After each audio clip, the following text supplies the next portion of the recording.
welcome back to Mr. Arsenal podcast, or another weekly podcast where we go over the weekend's most recent match and all things Arsenal. I'm literally running around like a headless chicken, so it's all my fault we're late. No one else is. I'm now currently getting a t-shirt on, so yes, I don't get in trouble by YouTube. But as you can see already, I'm joined by Sam and Melvin tonight for this week's podcast. How you doing, guys? Well, thanks. Is it Ryan? I can't see. Is it Ryan? Get your clothes on. Get your clothes on. Yeah, please. Hi, Sam. You all right? Yeah, I'm doing all right. Thanks. How you doing, Mel? Yeah, good. Thanks. Good. Oh dear. Haven't seen you for a while. And Bob's drunk. There you go. Aha. There he is. Oh dear. Yeah, big game this week, and we've just gone past. Obviously, for the international breaks. I hate international breaks now. 1-3-1 made it hard for ourselves. Wasn't as convincing as the score not suggested in the end, but we were. If anyone's going to win that game yesterday, it should have been us. So we were technically deserving winners because we were the ones that have been more, aggressive when we attacked. But sort of you, Melvin, because again, Melvin, you're at the game. You go to every home game. I didn't go yesterday. You didn't go yesterday. I'm ill. I'm not well at the moment, so I didn't go. Okay, we'll still stop you anyway. But what was again with the news about or the rumours about Party? Nothing confirmed until like 3:30 yesterday afternoon. What was your thoughts with that information about going into this game? Did you think that could be a benefit to us or against us, basically, going into that? Well, it's a bit strange because I would never have thought a year ago that Partey not playing meant that Gabriel would play. Two different positions, but that's what obviously might have happened. I mean, at the moment, Gabriel for me is so important for us. With Saliba, they've got a great understanding. The best partnership we've had at centre half for about 10, 15 years. So to split that up was mind-boggling. So to get him back to get the boys back together again is great. And Partey, well, whenever it's a shock that he's injured, it's not actually a shock, is it? It's a shrug of the shoulders, and all you want to know is how long is he out for? And it's a training incident. I mean, why do we do these things? I suppose you've got to go in hard in training, but it's got to be. Oh, it drives you mad, doesn't it? But when I saw the team, I thought, you know what, great. I was very happy with the team. There was no one there I thought, you know what, I don't want to see this person. We haven't got any what I would call real passengers. And when I looked on the bench, I thought I'd swap the bench for the first team as well. It was that good, the bench, which I haven't said for years. So, no, all in all, with the lineup, I was very happy with. Partey or no Partey. I mean, when you compare it to Maguire and Evans or Man United's benches, yeah, I think any bench would look strong when he had them two on the opposition side. But I get your point. Our bench is so... We've got options, so we don't have to rely on 11 to get the job done. And the players like Fabio Vieira now coming into his own by the looks of it, now he's had that year to bed in. What play we got there? I mean, but again, we stuck in. Basically, Sam, what about your thoughts on all that? Same question to you about Partey before we get into the game itself. Partey and then the team lineup came out. Yeah, it's, agree with a lot of what Melvin said there. My thoughts so far this season is, what are you doing? Why are you changing something that's been working so well? Why change something now that he's probably looked at Zinchenko being injured and thinking, oh, maybe I can do something a bit differently. But again, it's just, he didn't need to do it. We had a Kieran Tierney. That's a strange one for me. Just want to mention that him not being part of our plans at all. I can't get my head around that because he's a good player. He can give us quite a lot. Not quite the same as what Zinchenko does, obviously, but when you're thinking, okay, when Zinchenko's injured, you could bring in a player who can give us both something going forward and who's stable in defence. That's Kieran Tierney. Instead of using a Tomiyasu out of position or using a Kivior out of position, for me, it's a no-brainer. You go to Kieran Tierney, but God knows what he's done or what's happened there.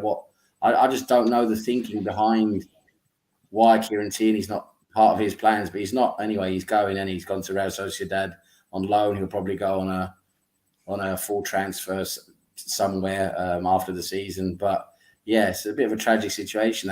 But for me, seeing Partey out of the side, I know it sounds a bit brutal, but it was a blessing in disguise, because it meant we had to go back to our back four as it should be, and we put Rice in what I believe is his best position.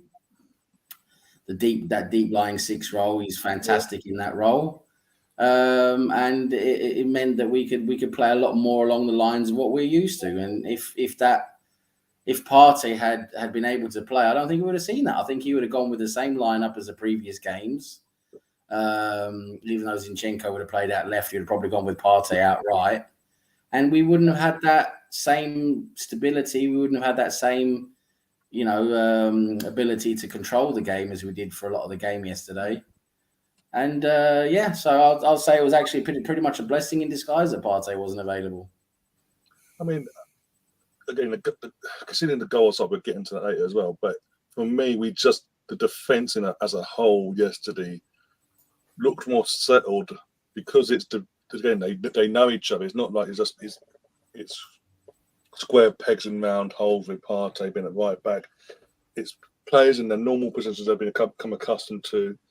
The bond they've all built as well to force them, and it just seemed more solid, and with that and more calm. Part again, barring that one goal, that one opportunity they had the first half, and with that, the rest of the team looked more settled, more balanced going forward as well. They weren't having to stress about if they get overcommitted, do we have a back line that we can rely on, or in terms of the right side of the defence, and that where Ben White was playing yesterday, because he does that week in, week out in terms of down the wing with Saka and all that. With Partey, it would be, is he there? Can he get back? Can he do that part? Can he get forward? Can he because of the inverted side of things as well? As I say, it seemed a lot more calm. I wanted to say during the what song was at 0-0, but I said, actually no. And I said this, I'm not going to say nothing until half time, because if I say anything, it's going to jinx. And then lo and behold, one little moment, and in the hours I was like, really? But yeah, as I say, the game kicks off. We are straight from off. You could tell United weren't coming for the win. They just didn't have it. It wasn't the United of years gone by in terms of Arsenal Man United game. Usually it's end to end, toe to toe, attack versus attack. Who's going to score more goals basically win this game? They just sat back and it was just trying to get us on the counter, and you could tell but they didn't have. It's just like ping it to Rashford and hope for the best. Ping it to Rashford and hope for the best every time. Because Anthony was having no joy. Zinchenko had him for dinner basically. It was just beautiful to see. And every time Anthony tried any dark arts BS, Zinchenko and Gabriel teamed up and went, no, we're not having this, go away. So it's like, ping it to Rashford on the counter. And it was just, as I say, it was so weird watching an Arsenal United game where it was just that set from one of the opposition, one of the teams. But we asserted our dominance. We're creating chances. Kai Havertz gets the first real chance of the game, and he doesn't go. It's sod's law at the moment. It's not gone. It didn't go his way. A more confident player, in general, would have already took the chance. But again, confidence-wise, I said this on a Twitter space last night, and here was his Twitter space. People need to all these people with agendas against Kai coming from Chelsea and what have you. This guy spent 3-4 years at Chelsea, where it's a club that doesn't play to his strengths, doesn't play the style of football he's accustomed to from Bayer Leverkusen and Germany, respectively. He's been berated week in, week out. He's got a Champions League winning goal for this club, and the fan base have berated him week in, week out. So his confidence must be on the floor as it is. But then to come to a new club, thinking of first start, and have parts of the fan base on his back already, that's not getting his confidence any better. And they wonder why then he missed that opportunity. But then they're jumping him for that. I mean, Melvin, how did you react when you saw that chance from Kai Havertz? Where he felt like he felt limited, but he just didn't connect. If he was more confident, do you think he scores that? I forget who it was. It could have been any footballer, but yeah. I had to have a double take because I reckon a goalkeeper would have scored that in the opposing penalty area. It wasn't just bit unlucky. He was under pressure. You've got to say it as it is. That was horrendous. It was a thing you see on YouTube in a lower league. What happened next? It's one of those things, isn't it? And what I didn't understand either, it was a great bit of defensiveness by Martinez. I thought, oh my God, what's happened there? And then it ran onto Eddie and he never got the ball. I thought, well, how can he not score? Then I realised Martinez got his foot in very quickly and took it away from him. But no, that was just, I won't say inexcusable, but it was, there was no, it was the ball set up for him. He set it up for himself. He had, though he was a few yards out from goal, there was no one around him. He wasn't being pushed or shoved, or it was down to him. And I don't know what it is. Is it confidence? I suppose it must be. It was so sad that two of his main touches yesterday, one led to him missing that goal, and the other, though it was 10 seconds later, led us to letting in the goal that we conceded. That pass was a lazy pass, if you like. It happens to lots of players, but it's happening to him, and that's the problem. And I'm sure he will go over this. I personally think perhaps the best way through it is not play through it, not 90 minutes, because it might get worse and worse. I would bring him on 30 minutes to go at half time, slowly introduce him into the team, because it's going to take weeks. He's not going to do it in one game. It's going to take him weeks to learn the system and to learn to play with the new guys around him. So we've been planning, starting with him, and that's not right. No. Bring him on when the game's right, say either half times or 30 minutes to go. And I think that the pressure won't be on him so much, and he can just pick it up from there. But it's sad to see it happen to him. Out of all the players on the pitch, especially the ones wearing an Arsenal shirt, both things happen to him. I mean, if it wouldn't be for bad luck at the moment, he wouldn't have any luck at all, would he? Yeah. I mean, Sam, what we've got to say, what come on in that as well, because you was watching it with us as well yesterday and watched, or it was in the chat, but yeah. I mean, I watched the game live. In general, do you think, like Melvin says, do you think he should be gradually worked in? I've been saying it from the pre-season. I honestly thought he would have been gradually worked in, not just thrown in start straight from the off. And even at this point, do you think we should go to that tactic of half hour, ease him in, and build his confidence that way? Yeah, I too have been surprised with how much playing time he's got. He's basically played just about all of, if not most of the minutes already so far this season. And I'm surprised he was thrown in as quickly as that when he has to adapt to that position in a new team, that plays differently. I know he was playing that role in pre-season, but still for the new season, you would think that, you'd sort of bring him in a bit more gradually, not just throw him in the deep end, basically. So I do believe Havertz has a lot in him. He has a lot of potential there that needs to be unlocked. It just needs to be brought in gradually, and his confidence needs to improve, because his confidence is completely shot, as we've talked about. And when your confidence is shot, you're not going to be able to do anything, are you? You're not going to be passing. You're not going to be shooting well. You're going to be doing loads of mistakes. And unfortunately, at the moment, he's making a few mistakes, which are, very, important mistakes that you don't want to see. So it's going very much against him at the moment. Unfortunately, he had a few decent passes and a couple of key passes as well yesterday that people didn't really see as well, because the negative really does outweigh and take away the anything from the positive. But for me, Havertz, he needs to have a rest now. Put him on the bench, bring in a Trossard there maybe, or maybe an ESR, bring him in and just give him a bit of a rest now. Yeah, I'm sorry, I was just reading the comments in the chat about you, Sam. So distracting is to say the least. I mean, the guy couldn't catch a break yesterday.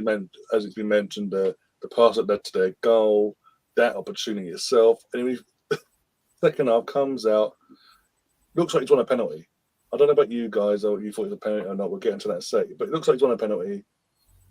And then Antony goes over to the screen, goes, naturally, no, I've changed my mind. Boom. I mean, when you consider the week before involving Man United got a penalty for the exact same sort of contact. We ask for consistency every single week, every single season, every single year. Why are we not getting that still? Oh, that's right, because it's the same people. I mean, but we'll start with something you say on that one. I mean, before we get into the goals and all that from our side of things, like, did you think that was a pen? Or do you think, like they thought he initiated the contact? You're talking about me, my opinion. Yes, I'm gonna start with you on this one, Sam. Yeah. For me, I thought technically yes, it could have been given. If it was given, I wouldn't have said no, absolutely not. It's not a completely clear cut no penalty, but I do think it's weak. It's a weak one because first of all, the contact is very, very minimal. And second of all, it's Kai Havertz himself that actually makes the contact. That's what they say, yeah. And it just when you look at when you do have the benefit of replays, I mean, when you look at the angle of the referee where he's standing, and you look at that in full, regular time, full motion, you can see how he's given the penalty because it really looks like it. So it's understandable. Yeah. But when we have the benefit of VAR and you see those replays again and again and again from different angles, it was very, very weak, very, very minimal. And I can see how it wasn't given because he initiates the contact himself by the looks of what it looks like, and then you can't really give the penalty, can you? So for me, that's not one of the decisions I was raving about yesterday. There was a few others that were far worse, in my opinion. Oh yeah, we'll get into that in a sec. Especially apparently with all we've had all day night last night, all morning today, into the afternoon. May night, salty United fans. I love their tears. They taste nice today. They taste nice. That's all I'm going to say. Oh God. Because Sam, the listeners won't have a clue what's going on. But yeah, again, people are saying, obviously, there's Luke and Luke saying he dived. I wouldn't say he dived per se, but yeah, the contact is initially made by him. He feels the contact and just goes down like any other player would. And we've seen it. Like I say, we saw it like the previous week with Rashford. The previous week, he initiates the contact off the his player's knee. He goes down, different story, whatever. But I wouldn't say he dived. If he had dived, I'd be all for him getting booked because obviously that's meant to be the rules. If you dive, if you've deliberately dived, you're meant to be booked. So if that had been the case, you can't argue him being booked in that sense. But the fact that they didn't book him, even they think he didn't dive, he made the contact that made him go down by his trailing foot in the air. But Melvin, were you the same mindset? Yeah, when I saw it the first time round, I thought it was a penalty. But when you saw it again, slow motion, it wasn't a penalty. But taking that out, I'm not talking about this penalty necessarily, but they did mention this. They said it was minimal contact, so therefore it wasn't a penalty. I agree it wasn't a penalty, right? But they say minimal contact, it wasn't a penalty. But you hear other commentators or the same commentators with a different badge on the front of the shirt that might go, it's contact though. I've heard both sides of the story for the same thing. And we've got to decide whether contact means it's a foul, minimal contact means it's a foul, or does the contact actually bring the person down? If the contact, and it's meant, brings the person down, fair enough. If the contact doesn't bring the person down, it's not a penalty. I don't care what team you play for.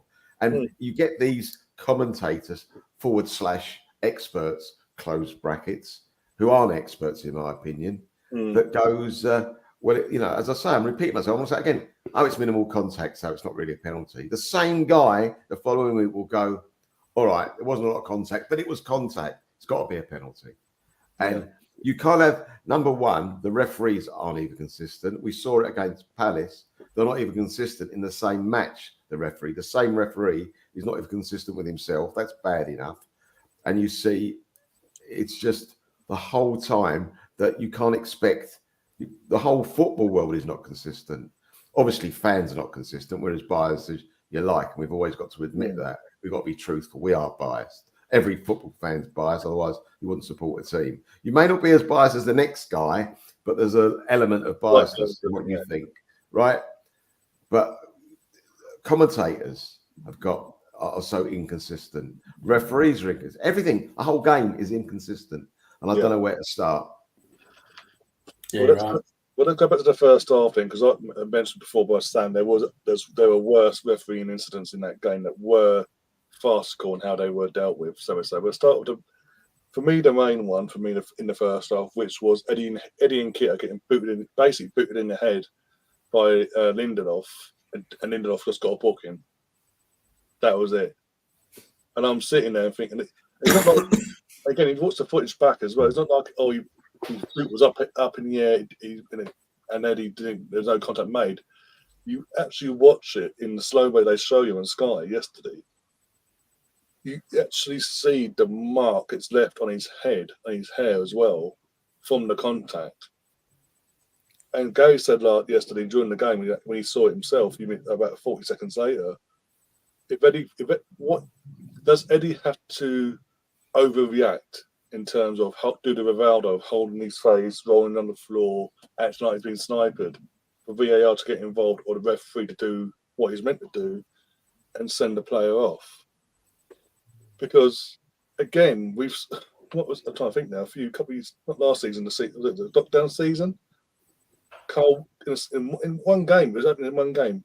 Carl Walker booted our player in the head for Man City Arsenal, booted our player in the head. Nothing happened. Our boot was high for clearing the ball. They got a penalty, and I think the player got sent off. I believe, I can't remember if it was David Luiz or something. I don't know.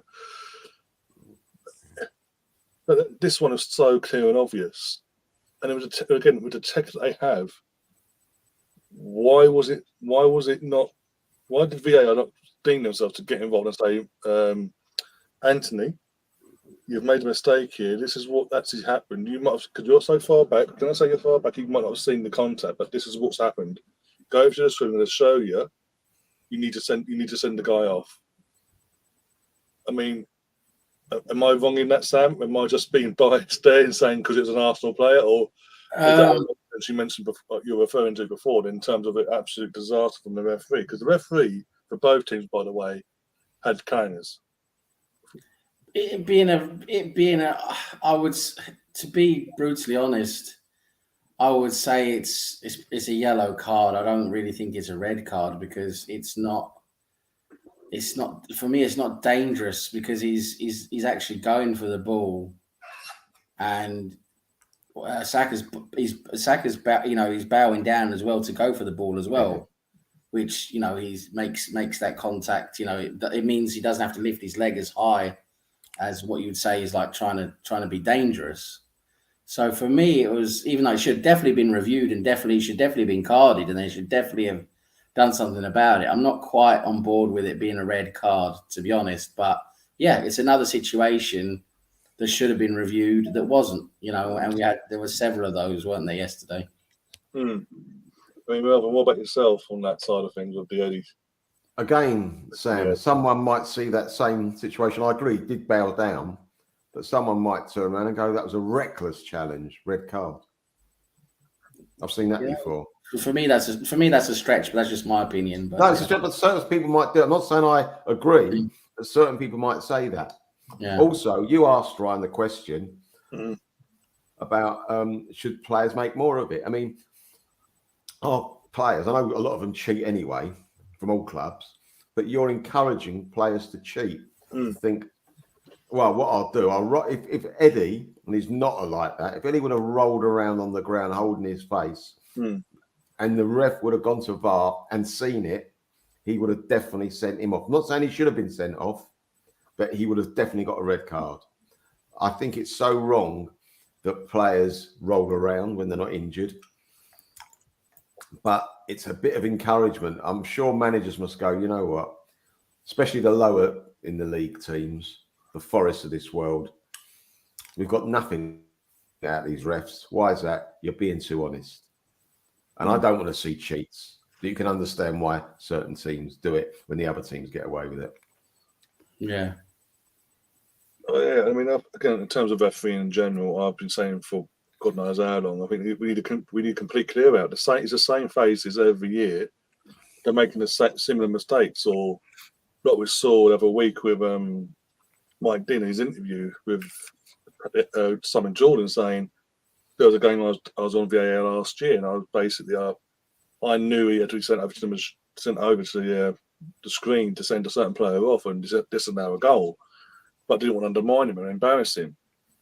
And now because he's put that out in the public domain, even though he's tried backtracking since he's been brought out by Howard Webb, there's going to be in the back of fans' minds, not just the fans, but the players' minds now thinking, well, hang on, if something like, not just like that, but for a penalty, and later on in the season for Sheffield United or Luton that are trying to survive to stay in the Premier League, they might play in Man City, for example. A clear cut penalty might be for everyone to see. We'd like saw with Fulham on Saturday, in terms of Man City score a goal, shouldn't be allowed because certain players are offside, interfering play, but it's allowed.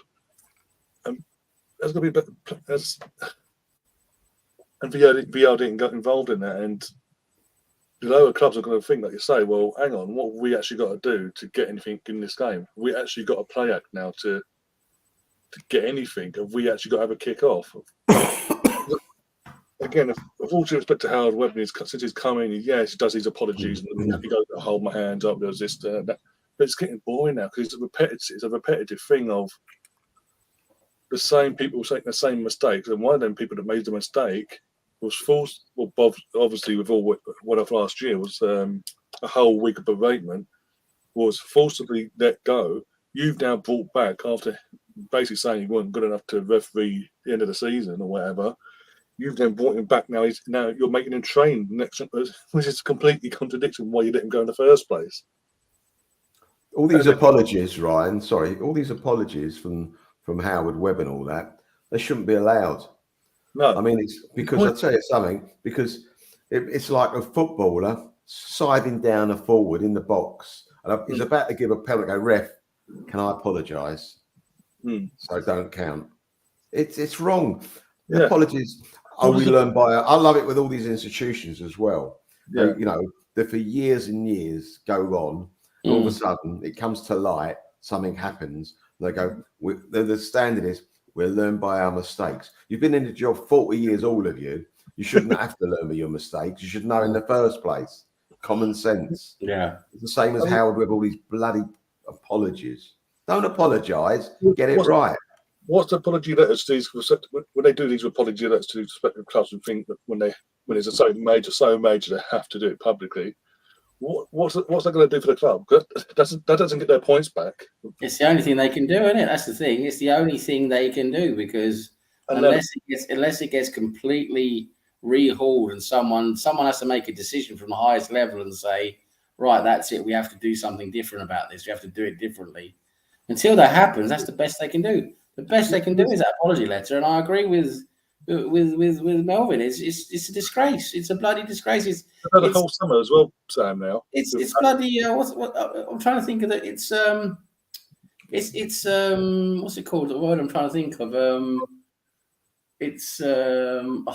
trying to think. Sorry, when I think of the word, I'll say it. But it's so absolutely disgusting. That I'll write a letter and that's that'll make it better. No, it won't.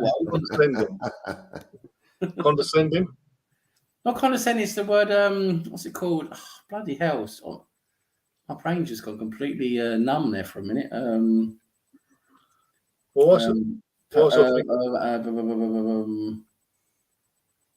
It's when you're trying to make a fool of someone. Something with P. Condescending. No, not with P. It's something with P. Pro. I can't fucking forget right now. It comes to you later. It's like, who's this? No, it's not condescending. It's bloody heck. But it's just appalling, basically. It's poor, basically. Whatever. Yeah, I think it's something with P. It's pro. when you like, you're having someone on, basically, it's like you're, All over their eyes. yeah, I'll think of the word in a minute. That's it. Well done, Russ. Russ, my old mucker, comes Patronising. Well done. Yeah. patronising. That is so patronising. That's the word I was looking for. Thank you, Russ. So yeah, that is, I get your point now as well, because, and the thing for me as well now is that this summer just gone was the first summer of being in charge properly for his first summer. So he's had a whole summer to sort of work out, if you will, the current crop he inherited, who's good enough to stay on for a bit longer, and who should be getting rid of straight away. He hasn't got rid of no one. He's kept on all of them. I think he's brought through one new official. The first guy, I've got to say this correctly, the first guy of colour in 15 years. So he's a fourth official. He's not even on the actual in the refereeing side of things, in the middle of it all.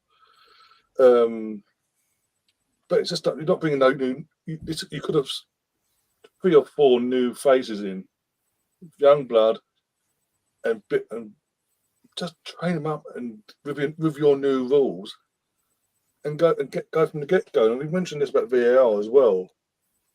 We can't. It has to be a referee in the VAR room, and an assistant has to be a referee as well. That's got to go out the window, because then it needs to be like in rugby. I always refer back to rugby, but in rugby, the person in the VAR room in rugby isn't a referee. He's just a normal, everyday human being that's been trained. He's trained on the rules, trained on the tech, knows everything, and obviously he'll give his opinion. But at the end of the day, he'll say, da, da, da, da, da, da, but it's up to you. This is the information I've got for you, but it's up to you. What do you want to do? To the ref.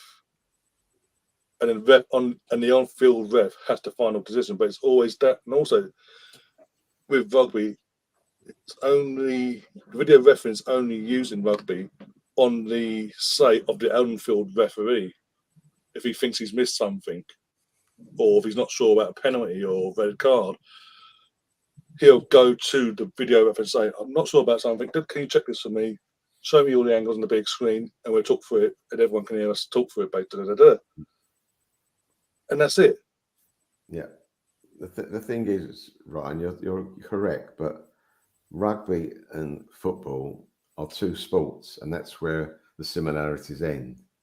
You don't have people rolling around in rugby.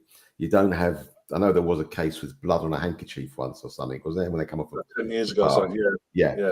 You don't on a daily match, a daily basis, minutely basis, players cheating in rugby. You don't have them putting their hands up when the ball goes out. It's their ball. It's non-stop cheating. Football. It's to gain an advantage. Even the commentators now don't call it cheating. They call it clever. I don't call it clever. I call it cheating. Even now, every footballer does it. Who takes a corner, they take the ball to the nth degree outside the presence. I mean, is that going to make that much difference? They might as well start shaving the toe off their football boot to make it different as well. That will make the same amount of difference. What is the point? But they're looking for an advantage, a mental one or a physical one. Just play the game. Let the better side win. Let luck win sometimes. You're going to be lucky. You've got to be unlucky. We've got to accept that, because life's about luck as well to a certain degree. Don't keep cheating. Now, how many times a ball goes for a throw, both players put their hands up? I mean, they can't be that blind, both of them. And they're professional footballers. Their eyesight can't be that bad. Not when they pick up their wages, surely not. They've got the right amount on their check, you know what I mean? So it just drives me mad. It really does. There was probably cheating going on years ago, right? When I started watching. But they were real tough men on a football field years ago. And if you were one of those players that rolled around, you did get a kick before you started rolling around properly. If you started all that business, it was a different game. Again, it's gone out of our society. Respect. There's no respect in football anymore. I mean, look what's happening with the transfer market. Going from transfer, what's going on off the pitch, to what's going on the pitch. You've got this. Sorry to draw away from the match. We must talk about the match, but talk about the fair play rules, right? How can Chelsea spend 13 months spend nearly £1 billion and it doesn't touch the sides of the fair play, right? I know they might have restructured it. If they'd restructured it, then it ain't fit for purpose, the fair play rule. Yeah. It should be quite simple. You've spent 80 million on that geezer. I don't care when you actually put the money in the bank, but it's your property, so therefore you must have paid for him, or you've got that you're liable for him. Therefore, it goes in this year's figures, not spread over 48 years. He stops playing when he's 60, something like that. So it's all a mess. It's all nonsense. It really is. But let's get back to the good points. I'm getting a bit. No, it's fine. It's fine. No problem. It's obviously got Cul-de-Sac just popped into the chat. Big up himself. He's a Man United fan. He says here, Arsenal won fair and square. Don't get why certain Man United fans are blaming VAR. We lost because we were poor. The results prove it. Arsenal take their charges. We didn't. It's not just in this game. Man United first 4 games have been poor, but in this particular game, yeah. And saying an offside is not an offside when they've actually put the lines in this time. Come on. Just because Ten Hag doesn't want to admit defeat doesn't mean you have to be knobhead yourselves, even though you are Man United fans. Most of them, before Cold Assassin as it comes at me. But yeah, going back, obviously go back to the game. Obviously, go 1-0 down. We're all thinking, oh, for God's sake, because it's their first attack as well, and it wasn't cut out from Ben White, or I think it was Saliba or Gabriel next to Ben. Neither of them tried to cut it out. Ramsey gets fingertips to it, doesn't get enough to push it onto the post and out. Again, not having to go at Ramsdale, just what happened basically, and we're all thinking, oh, for God's sake, here we go, fantastic. Straight from the kickoff, between the ball going in the net, the kickoff, and then going again. 45 seconds. I mean, what a response that was. The crowd went from being what the hell's going on to absolute ecstasy. Back in the game. In the game, Kai Havertz, we mentioned it before about Kai and all that. He made the pass to Martinelli. And obviously he had the assist himself. So Kai had an involvement in the goal itself. So people might want to admit that, the ones who do agendas, but he did have a say in that. Key pass. But the goal itself was a fantastic goal, and what a way to respond so quickly afterwards. Yeah, brilliant, absolutely brilliant. And it was your man that you recommended this on this channel 6 months before he came here, Martin Erdegaard. Yes, Erdegaard, my boy from the town I lived in for many years in Norway. Yep, absolutely incredible to see him at Arsenal Football Club as our captain. He's coming good, but yeah. No, it was a great bounce back, wasn't it? And that was a mentality we showed that I think that's an area we've really improved the last couple of seasons now, is we just don't give up. We keep going. It's a very strong, very good mentality. And we bounced straight back. And then even at the end, even at the end of the game, we just kept going to get that extra goal and to win the game like we did.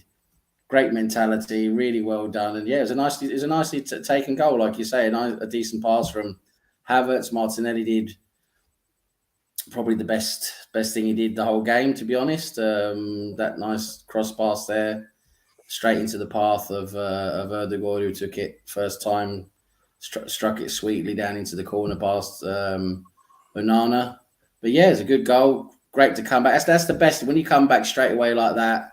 On the next attack, it just shuts the opponents up straight up, and it gives you the advantage again, psychologically and mentally. It gives you the advantage again straight away. So, yeah, it was really good. No, it was. And Melvin, how did you react? Because 1 minute, literally, not a minute, 45 seconds prior, the ball's in our net, we're 1-0 down. You're probably thinking the worst, like most of us. And then, let's say, 45 seconds later, we're putting the ball back in their net as our captain, leading by example, putting us back in the game. And again, with Martin Odegaard, I just want to touch on this as well. I feel like we got a glimpse of how good he was last season. I think that's just a taste. I think what we're seeing so far, I know it's only 4 games for us so far, but I think he's growing even better, not just as a captain, but as a player. He's kicking on even further. He's not just standing still, if you will, and he's getting better. He's leading by example as a captain, and the rest of the team are feeding off that. Yeah, I mean, when that goal went in, my first thoughts were, oh no. And then a second or two later, I thought, this reminds me of last season. We won last season. So why can't we do it again? And then I didn't think we hit back so quickly. It was a beautiful move. Little back flick from Martinelli was fantastic. And nice also when he pushed it to Odegaard. I mean, when he hits it sweetly, there's no better, finisher for us than Odegaard. He does miss kick a few, though, but when he hits it sweetly, right in the corner, he loves that one right in the corner, doesn't he? He absolutely loves it. And he was taking a lot of responsibility yesterday during that game, Odegaard. He was getting involved all the time. It was lovely to see. I mean, there's very few players. You say he hasn't got into his stride yet, and I probably agree that was his best game. But a few of the Arsenal players yesterday, and actually for the first 4 games, haven't got in their stride yet. They really haven't. It really looks like they haven't had a pre-season. They're just they've met each other for the first time. Some individual performances. I thought, my God, let's get this over and done with. Get the break now. We've got a break for 2 weeks. Let's get back to basics if we can. Let's improve the players that stay at home and start again, because I'm just a bit disappointed with a couple of players. I've got to be honest with you. And I know that I'll go against the grain, but there's one player who I think has been fantastic for us the last few seasons. Unbelievable, but I think he gets found out when he plays against a certain player. And because he's out of position, though he plays that position very well, he's not a natural, and that is Ben White. When he plays against a decent wide man, he gets found out. And yesterday, Rashford, not only for the goal, but I noticed that 5 minutes after the goal, United played a ball from right to left, diagonal ball. Rashford took it on his chest, I think, on the touchline. White was not within 20 yards of him. I mean, they had one dangerous player, in my opinion, yesterday, and that was Rashford. If you're not going to put your player 20 yards from him, it's got to be 20, at least 20. You're missing a trick. You're missing a trick. And also, we saw got round him a few times, even in the second half. Rashford danced by him on the byline a couple of times in no space. Shouldn't have been able to do that. I think a player like Tommy would have stopped that, would have played the byline a bit better. And I think that also at the end of last season, though all of them played fantastic against Newcastle with that great performance when we won 2-0, there was a chart in the first half before we got our act together. They were pummeling us down that left-hand side, and White looked a little bit off.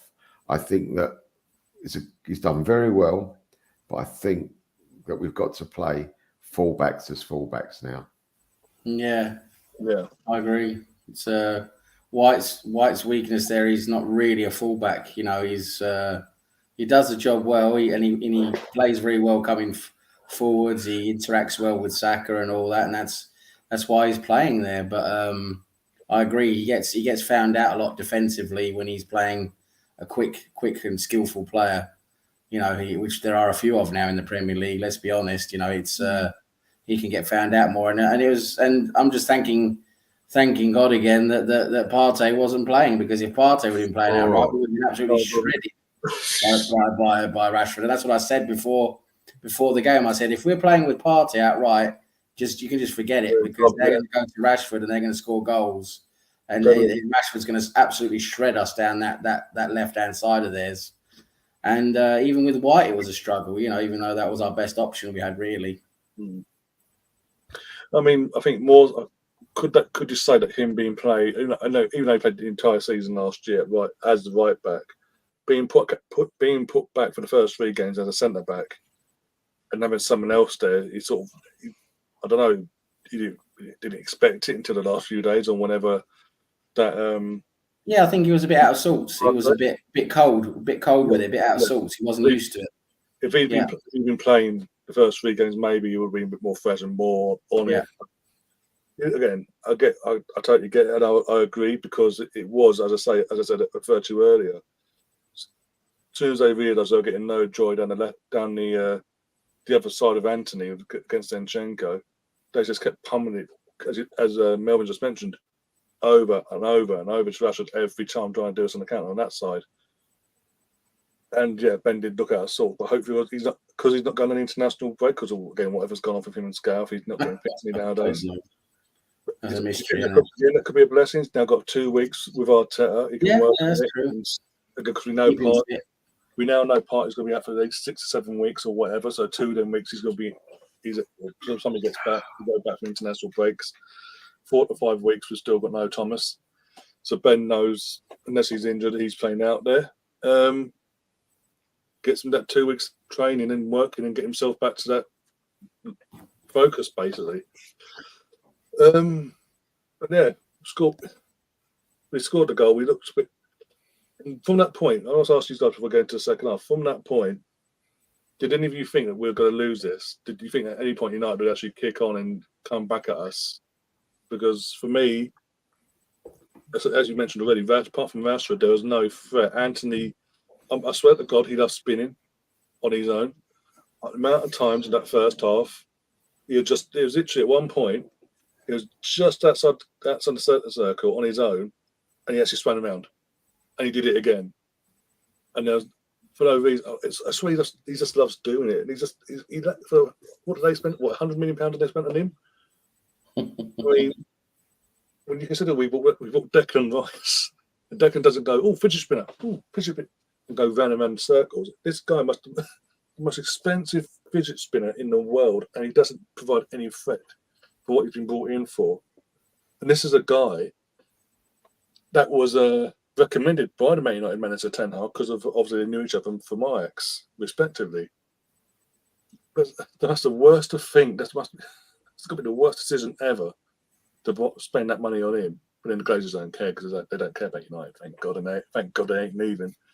That's all I'm saying on that. But yeah, did you guys think that they could United could go into another gear and come at us and score again and win the game, or did you think that there was going to be a winner? It would be only Arsenal winning this game, and then going on. Yeah, go on. I got to a point where I said I was with my son-in-law watching the game yesterday.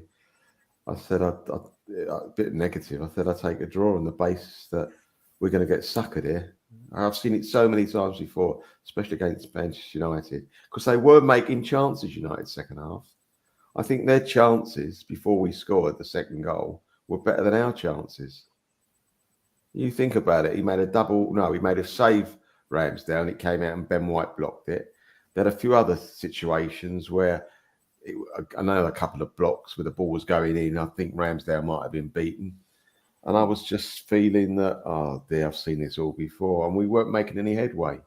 I don't think we were building any pressure on United. When the ball was in their second half, they had the ball, United. They were playing it around. Their goalkeeper's the best midfielder I've ever seen. Not much of a goalkeeper, though, but a good midfielder. I wasn't that confident. I don't think it was to do with, it was a little bit what I was seeing, but a little bit what I've seen before in previous years. When teams come to us, don't want to play the game, want to hit us on the break or nick a goal or nick a win. And I thought today might be a day where they're going to nick one. So I was very, very nervous up to the time we scored the second goal. In fact, when Rice scored his second goal, I know there's only allegedly, you couldn't tell because it'd been, by the time the goal had scored and the cheering, all that business, there might have been 3 or 4 minutes left after he scored. I wasn't that confident we'd hold on. I genuinely thought, we've thrown so many stupid goals away, soft goals, especially at home. I thought, please just hold on.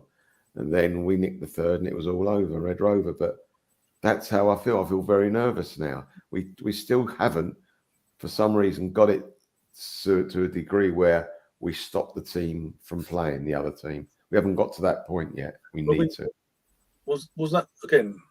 Was that concerning? That again, even I was watching it myself, and I'm saying we're letting them play in terms of playing out from the back the way they wanted to. We're letting them.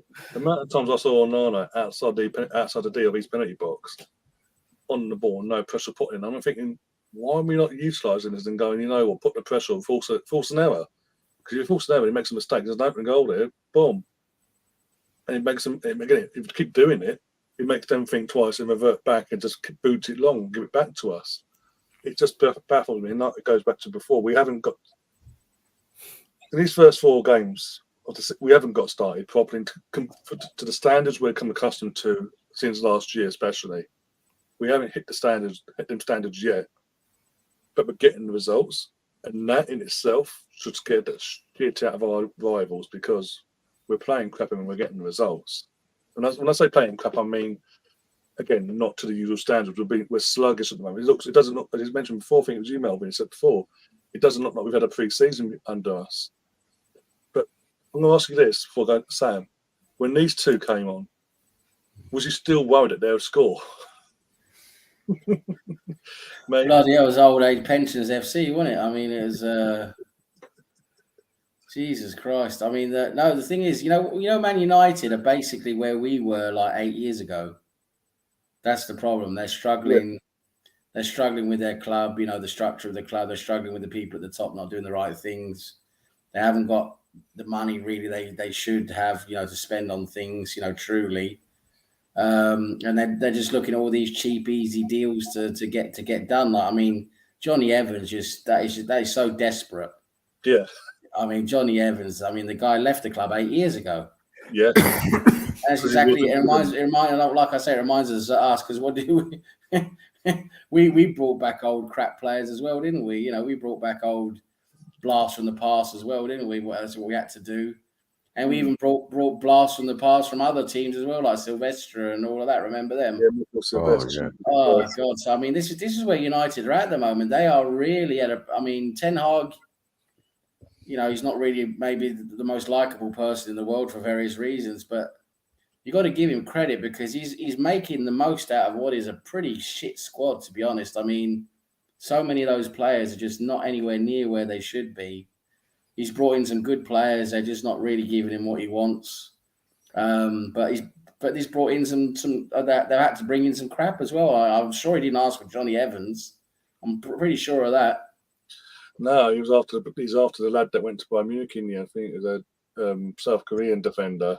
Yeah, and so United are basically they're well behind where they should be. They're struggling a lot. There's a lot going wrong there at Old Trafford, and it's great to see, isn't it? Because that's what we love to see them fall. How the mighty fall. Well, that's what's happened to them. If it wasn't for Ten Hag, they'd probably be like mid-table. I'll tell you that Ten Hag's done well to get what he can out of that team. But yeah, Johnny Evans, Jesus Christ, see him come on. It's like, okay, is that what you got? It's like, is that what you're bringing on?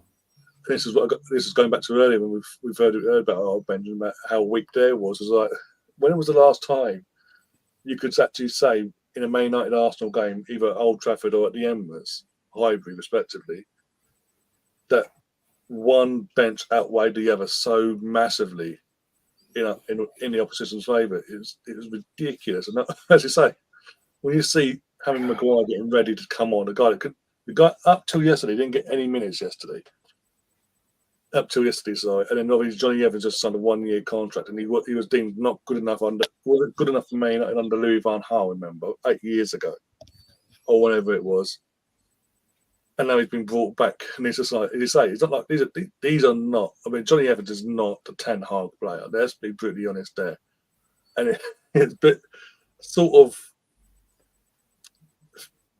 comedy when obviously Rice scores that goal that they're trying to claim a foul, and fucking if anything, in what was it? Dermot Gallagher today on Ref Watch actually shocked me today. It was favouring Arsenal everything that was asked of him, basically, including this instance, the Declan Rice goal, and saying that if Rice doesn't score that goal, he doesn't have to play because obviously Evans is grabbing Gabriel and throwing him to the floor. I think it did deflect off Maguire. No, I think Evans it might have come off. I think. Well, yeah, Evans, isn't it? Well, it's still farcical, and just as you say, this is what United are going through now. And I said this last year when Ten Hag arrived last summer. He's taken over United. He's taken over a United club, not at their pomp, nowhere near the pomp. If anything, they are where we were at this time last year, where we were back into the Wenger, just about 3 or 4 years before Wenger left. Just getting into that stage, and they're stuck in it. They've got owners that don't care that we're going to sell the club. We're going to bring money in. Actually, no, we're not selling. We're staying put. And the United fans are going into meltdown. The thing is, the United fans are doing this meltdown. I've got to say this now. we're going to protest. You're paying money to go into the stadium with your green and yellow scarves every year. You want to protest, but you're giving them money to do it instead of doing the protest outside. Help me make sense of that one. Ryan, the clubs are too big to worry about protests. We know what When I'm saying. people threw, yeah, but I agree with you saying, but when it used to be years ago, when people that didn't come through the gates used to hurt the club for revenue, because that was their main part of revenue, fans had a half a say. They got no say now. Not with the Premier League, no say at all. Sorry. Yeah. Well, if you look at Old Trafford, right? It's a long time ago, Old Trafford, and unfortunately, it's the same that's happened a lot of the Emirates as well. Maybe not as bad at the Emirates as Old Trafford, but Old Trafford certainly turned into a tourist attraction, quite a few years ago. And even if you say to everyone, stop going to games, you're not going to stop all the tourists going. No. Old Trafford is still going to be 50 to 60,000 people full up with tourists because they'll sell all the tickets. They'll sell all the tickets to tourists. And the same, unfortunately, they'll do it Emirates as well. If we ever started a protest action again, where we say, don't go to the games, don't go to, don't spend any money at the stadium, they will sell those tickets gladly to tourists and fill up the Emirates with tourists. Yeah. Yeah. We've got a comment here from Luke in the chat. He says, the reason I said I was calling Arteta during 1-1 because I didn't know he was going to bring the big guns. Also, he left subs late. Yes, he did leave the subs late. Me and Gary pulled him on this yesterday during the watch along. Yeah. It was always going to bring me and Gary always knew he was going to bring the big guns on. It was just a matter of when. We thought he'd give him 15 minutes of the second half and then start making the changes. But we did call him out for not making it for delaying it as long as he did. But in the end, because of the added on injury time, it was a bonus actually, because obviously one of them subs in Zaysu scored the crucial goal that sealed the points for us. So, and Fabio, he's starting to warm up a bit now, isn't he? He's starting to get into his stride a bit. He's starting to show what we saw, the clips of when he came to us, basically from Porto and all that. And again, it's always going to be the case. Sorry, Sam. It's always going to be the case. As Fabio needed a year to bed in and get used to the league. We all knew that. Portuguese league and our Premier League is completely different physically wise and the demands of it. And I think now we're starting to see. I think maybe with something of Kai Havertz as well, knowing there's competition with him, Kai, and the ESR now. He's bulked up a bit. He's confident as well because obviously pre-season, apart from after United pre-season game, he scored a winning penalty against Monaco, a winning penalty against Man City, and then last week he comes on against Fulham and changed the game. Completely changed the game. I said it last week. He completely changed the game. Everything went through him. And what we're seeing with Fabio now, even yesterday, every time he gets the ball, it's forward. It's not backwards, sideways. It's forward. Let's go. Well, at the moment, what we're seeing with Fabio, he's coming off the bench and he's making an impact, which is great. Yeah. That's exactly what we want. I mean, if we can bring on players like that from the bench and make an impact, that's brilliant because you're going to change games. We're either going to start winning games where we're drawing, or we're going to put games to bed, basically, which you want to do, actually just put the game beyond the opponents, which is great. For me, Vieira, as I said, you've always seen the potential in him, but he's always looked very weak, physically weak, like he's easy to get off the ball. Didn't really see him up to Premiership physical standards. Yeah. But hopefully now in this off-season and during this last year, he's learned a bit from that and, like you say, bulked up a bit and learn how to handle himself as well as, been in the gym, bulked up a bit muscle-wise. So hopefully he'll be a bit better now on the ball. Won't be able to just get off the ball so easily. But yeah, it takes a while to adapt. And I hope now that he can. The goal for him is to be able to start a game and do the same. Not just come on as an impact sub the last 20 or so minutes, but actually do the same from the start of a game. That's what I want to see him do now. If we can see him do that in the Champions League, maybe, or in the Cup or something like that, we'll have to see. Well, straight after the international break, everyone's got Everton away on. It's been moved to Sunday now because obviously we were paired in Newcastle, so they're playing on a Tuesday. The following Tuesday, we're playing on a Wednesday, so our game's been moved forward and Anthony moved back or whatever. So we're playing on the Sunday against Everton and then playing on the Wednesday night against PSV at home. So again, we'll probably start one of them two games, I say. You'd think because of the rotation and all that. I wouldn't be against it because, as I say, he just seems a completely different player that we wanted to see last year, but obviously physically we couldn't see. But I'm happy for him because we said this with Ozil when we first bought Ozil. When the first season was a bit. We all thought the second season would kick on. He never really did. It was always like, whatever. But it seems like, touch wood, Fabio is kicking on now, and how long may it continue? Because it obviously provides competition for all positions he covers along that. I just want to say one thing, and that is I get annoyed when I see so many people, Arsenal fans, complaining about the lack of depth we have and the lack of cover we have in the squad. Yeah. I mean, yes, okay, we might be a bit light defensively now that not really sure what's going on with with a couple of the guys in defence. Really, maybe we should have one more there. But apart from that, I mean, you look at our squad and it's so much better than what it was last season in terms of cover. I mean, you look at the last two games. You're bringing on off the bench. You're bringing on players like Jesus, ESR, Trossard, Vieira, Jorginho, or Partey would maybe be on the bench as well. Coming off the bench. That's well above what we've had in recent seasons. That is good cover. That is good depth. So I won't have it that we don't have good depth because you see those players. That's well ahead of what we had in seasons past. And when you think, obviously, we've got Tommy Ash, we've got Jakob Kiwior. Yeah, we've got them as well, right? So Timber, you forgot about him. I'm saying Timber, if he's on the bench, he'll probably be starting. But even if he's on the bench, what a player on the bench. I mean, there's so much depth.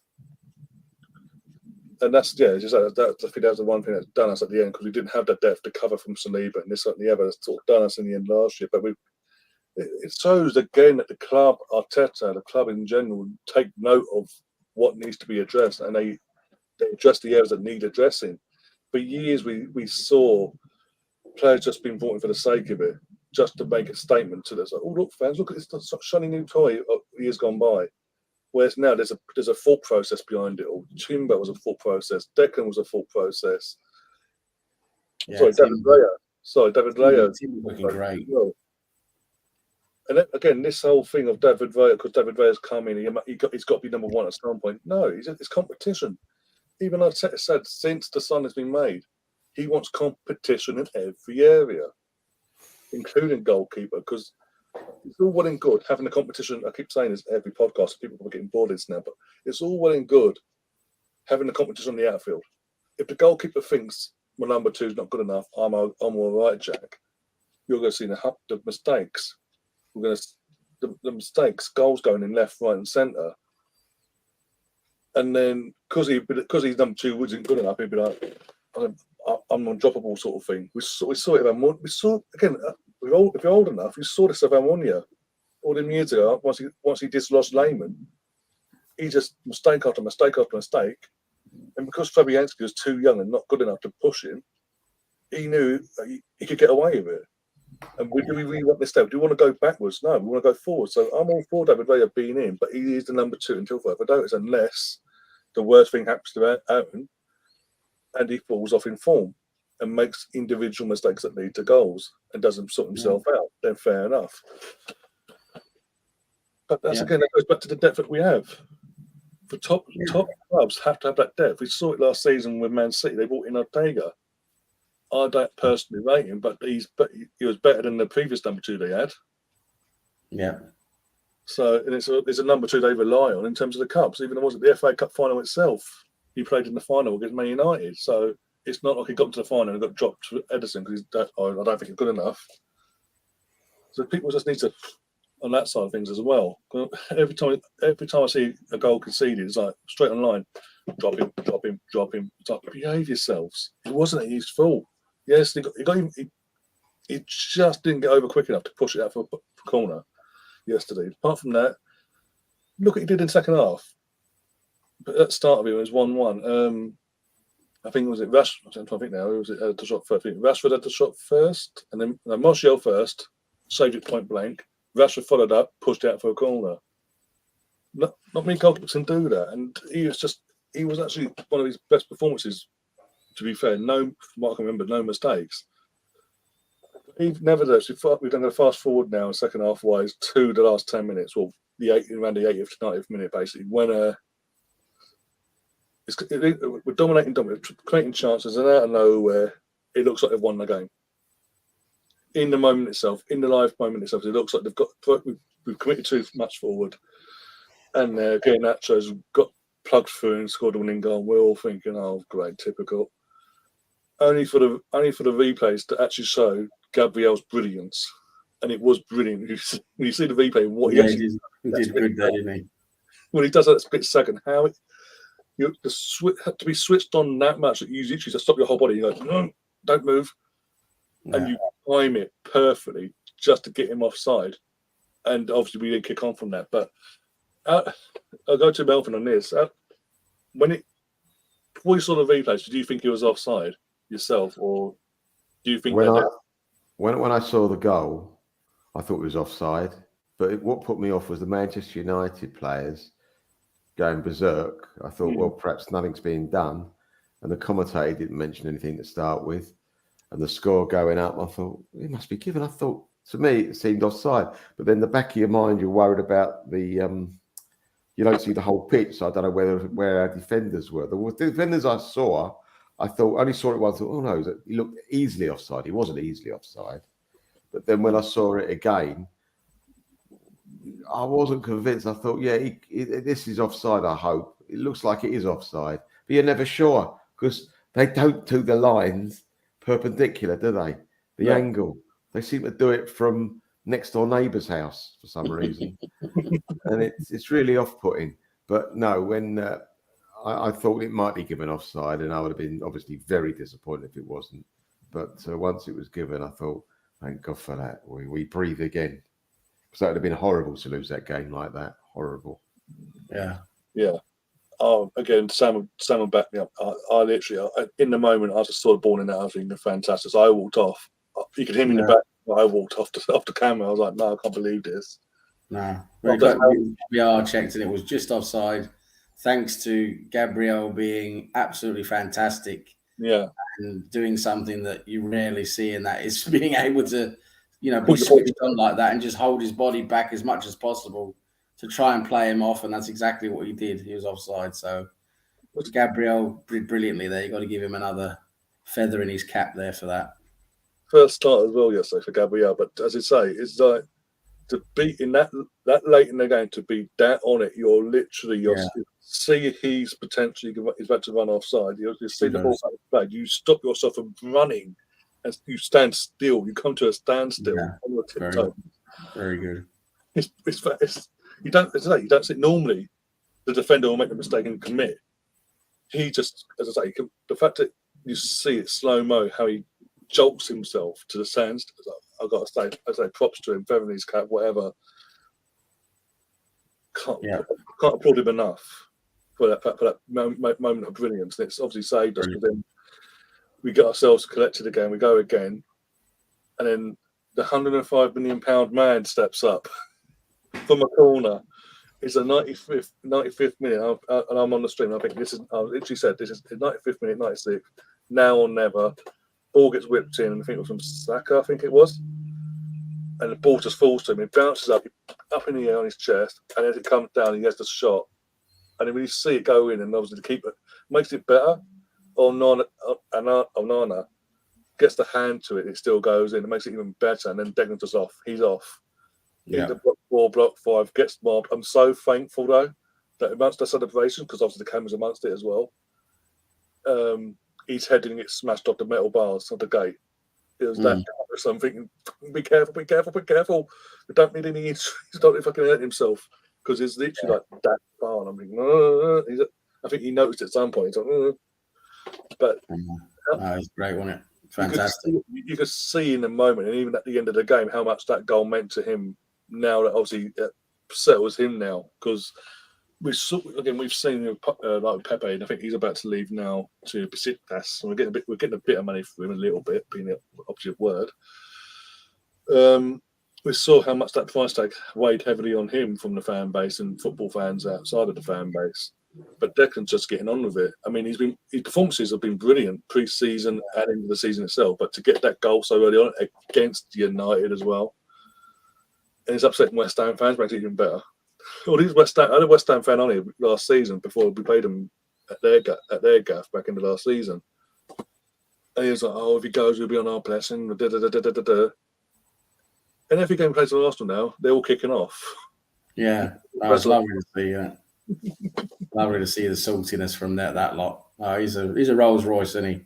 He's a Rolls Royce of a player. See how much he makes our team so much more better. You know, for me, I want to play him in that same role forever. You know, and Partey just has to sit out and wait. I wouldn't play Partey at the same time. Stefan, there's nothing for me to rant about. We won a game of football. We were deserving winners. I keep saying it. We were deserving winners at the two teams. I've got nothing to complain about. But yeah, Deck, I mean, it wasn't the cleanest. Obviously, it did take that deflection that took it away. And obviously, you know, Nana gets the hand, it still goes. It makes it even sweeter. I don't care. He sees goal. It takes that pressure off him now. He just goes, and he just kicks on. But he's been fantastic. I'm sorry. But for some of what we spent 105 mil on, the now most expensive British player in the league. Yeah, no, fantastic player. It's a fantastic little player. A lovely goal as well. What a goal to score, 2-1 against United. Yeah, no, exactly. And as I say, you saw at the end of the game when they're pumping into the stadium, Ice Baby, and they've got the entire 60,000 fans singing Declan's name and how it made him smile, and he's just lapping it up. It was brilliant. And then he's getting, and I don't know if you guys watched Match of the Day 2 last night. I did. I don't know why, but I thought I'd watch it just to enjoy a moment a bit longer, maybe. I don't know. But he said on BBC Two in his interview afterwards, he had all the staff come up to him early in the morning yesterday saying, "You're going to score today, you're going to score today." Yeah. He's like, yeah, okay, cool. But yeah, I'm so happy for him to get that off his. He's not a goal scorer. He's not a goal scoring midfielder per se in terms of he's not what we brought him in for. But for him to do it, gets a lot of people off his back early on. So, yeah. And then obviously even though Melvin mentioned earlier that obviously you're still nervous about us conceding, they come at us a little bit, but then nothing. We're just literally, every time they hook the ball in top box, we're literally like Saliba, Gabriel, back off. Hoyland came on a bit, and Gabriel had him in his pocket for the 20 minutes he was on the pitch for. I'm not seeing nothing from Hoyland personally so far. He's a young lad, so I'm not going to get too carried away yet in terms of saying he's crap, but didn't put up. Obviously, just to say Gabriel in his pocket with reason. This is Gabriel's first start of the season. And then, as I say, out of nowhere, Rashford pulls out of a challenge. Saka knocks the ball onto Eddie. Eddie passes it on to Fabio. And Fabio, first time, literally just effortless. It makes it look effortless when he does it. Off the Gabriel Jesus. Jesus is off. Sends that off to the moon and back. And he's going to places it past Onana in that bottom corner, and he's just off. And apparently that's his first ever goal he's ever scored against United his entire career. Wow, that's amazing. I heard that when he scored it. I thought it can't be. Yeah. I didn't know that either.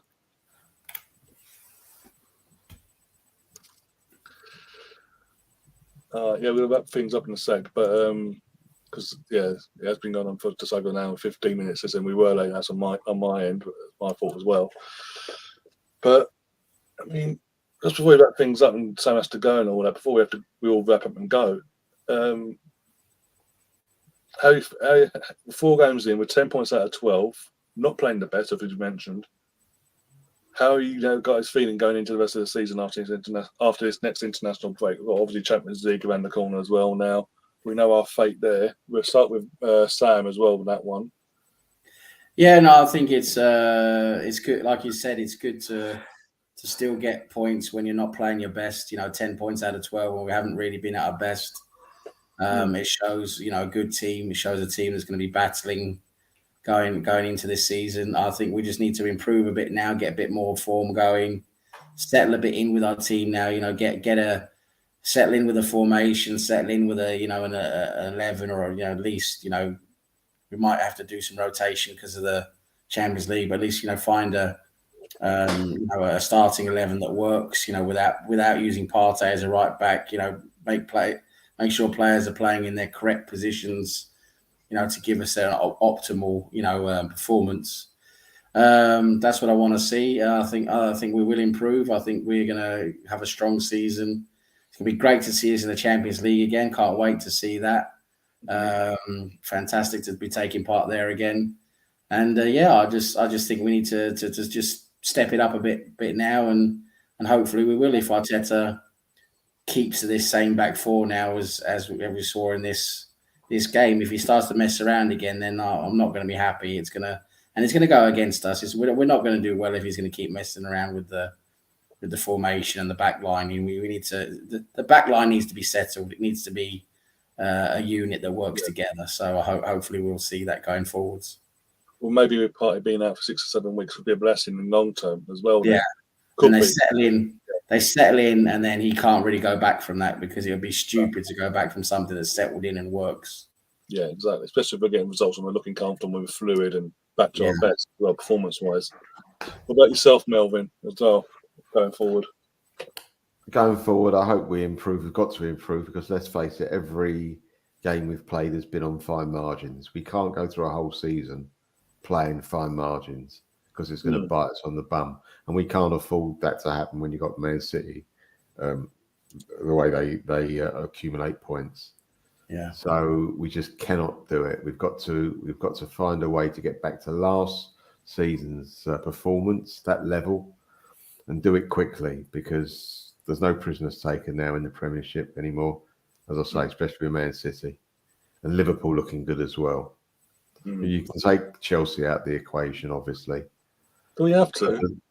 Well, but there's a lot of teams now that you've got to be at your best to get the 3 points, and we can't afford these fine margins anymore. I'll leave it as that. No, exactly. It's mentioned people like Punter and Punters have mentioned it as well before we go. In terms of how we've started this season compared to last year. Last year we went bang and we kicked on for the first half of the season. We were basically on it. We were the best team in the country, up and down the country. It was like the back end of the season we sort of wavered off and it affected the results. Whereas this season we're starting off wavering, but we're getting results. And as I keep saying, the fact that we're getting results and we're not our best yet, that should scare the life out of our rivals because once we kick in, we might be unbearable to play. Compete against, and that could benefit us long term. Touchwood. We have got an apology from Stefan to Melvin, by the way, about the where the chat's been going tonight. The chat has been very, very crazy tonight. It's been very crazy. Oh dear! But I thought he's get that in there. Let Stefan give his apology and all that. But yeah. It's an international breakdown. We are going to go. Ange will be back tomorrow for her podcast with the guys, touching on her getting their thoughts on yesterday's game, the upcoming game for the women as well for the Champions League playoff game on Wednesday, which I'll be covering here on the channel. So yeah, that'll be around 7:30 tomorrow night. Keep an eye out for that. The audio for this is going up very soon, so if you have missed this one, listen to it back on the go. You can on Spotify and all the other audio platforms as well in the next half hour, so I say. And Chris just brings the chat back to normality, basically, while saying that. Jesus Christ, Chris. I know you're a Liverpool fan, but I thought, mind you, you're doing well this season. Why are you being so... Bunch of nutters. Love them. I'm so thankful that listeners don't get to see some of these comments or hear about them. Yeah, you're all right if you're on Spotify, aren't you? Yeah. But aside from that, guys, as I say, we'll see you tomorrow on Wednesday. As always, up the Arsenal. Come on, you guys. Come on, you Gunners. Let's go.